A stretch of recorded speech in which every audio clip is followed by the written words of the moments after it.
In the evolving landscape of infrastructure, innovative projects are lighting the path to the future. Today, we explore the critical path to success for the Bill grant application, spotlighting the SMART program. In America's heartland, Kansas is pioneering change with the SMART program, embracing drone technology for bridge inspections. Located in Beloit, the North Central Regional Planning Commission, or NCRPC, stands as the backbone of rural economic development. Representing 12 counties and 83 towns in north central Kansas, NCRPC is poised to redefine infrastructure management. With a $1 million federal grant, NCRPC collaborates with Sedgwick County, Saline County, Cowley County, and Cloud County to pilot drone technology for transportation asset assessments. The insights from these aerial inspections will fuel a state-of-the-art GIS platform. This platform will not only catalog local infrastructure but also revolutionize data management, monitor asset health, and harness technology to deliver innovative solutions for infrastructure upkeep and management.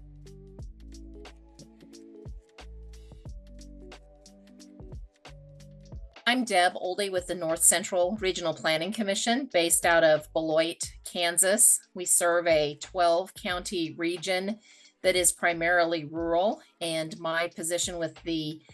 Planning Commission is Strategic Development Advisor, so I concentrate on new initiatives and new funding sources.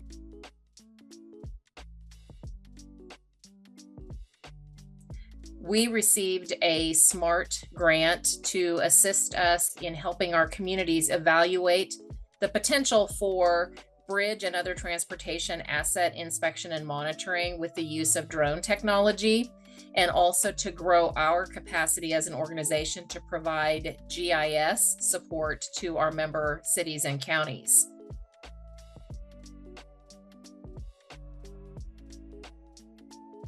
I would say that the most significant factors that we had that were part of our successful application were seeking outside resources that we otherwise wouldn't have been able to bring to the table. This particular project and application is not something that was in our wheelhouse, and so having the assistance of someone else that could read and evaluate the approach that we were taking and the kinds of things that our counties were wanting to pursue was invaluable to us. It would have been also a big assistance to us. As we look back at the application that we were able to submit and think through some of the things that I wish that I had done differently, one of them is, in general, to have continued as soon as we received our notification of award, to keep moving forward with the project and building our team relationships and putting in place some of the things that we knew we would need after we actually signed our contract.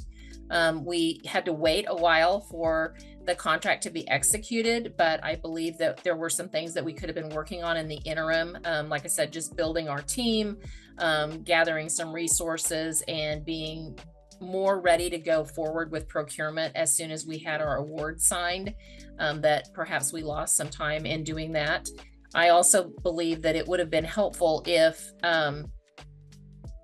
we would have continued to communicate about the project with our interested counties in the interim, because I think in some cases when it takes so long to get an award and then actually to get the contract executed, you can also sort of have some disengagement that happens with those interested parties that are part of your application and part of your project.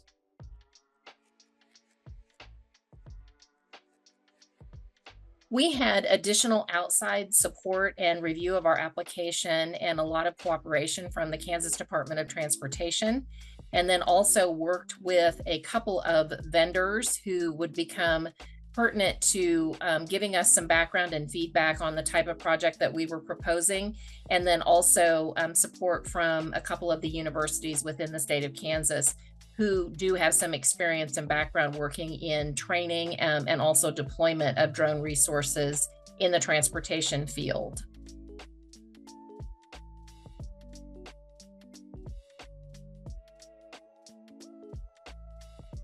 I believe some of the things that set us up well for being able to submit the application and then also to execute on the project include the fact that as a regional planning commission, we have a strong relationship with our member cities and counties, so they know us and they're comfortable working with us. And because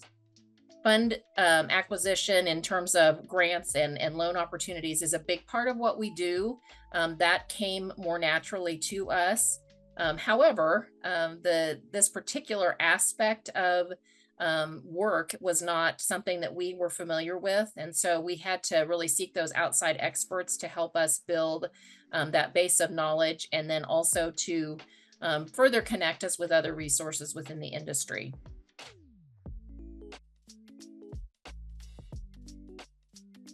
In regard to preparing an application and having it make sure that you're checking all the boxes and covering all of the pieces of information and having all the forms in place that you need, I would say a couple of tips that apply to this particular program, but also related grant writing in general, is to have someone who is unfamiliar with your project go through and review and double check things, because as you get closer to submittal, you've looked at things a great deal, and so it's time for a fresh set of eyes. And then we also try really hard to make sure that we do a quick final review of everything when it's in the final format that's going to be submitted, because sometimes something can be mislabeled, or you think you've made a change or an edit and you haven't. So that final review is super important as well.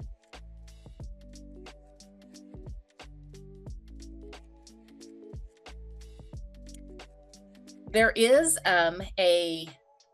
limit to the size of the narrative, and that's not uncommon in grant writing. I think one of the easiest ways that I've always found to make sure that we stay within those limits but yet deliver the message is to write and then come back and read and edit again several days later. It's important to kind of have a fresh set of eyes for your own work, and it's amazing when you know you have to edit, how much editing you actually can do and still maintain your message. I think the key to that, though, is to make sure that when you're editing, not getting so carried away that you forget to hit all of the key points that the funding source has asked you to address. It really is important to answer the questions that they're asking and to do that in a format that is easy for them to find their way through so that they can find the answers they're looking for. Innovation, vision, and determination. The SMART program is a testament to what's possible when we embrace the future.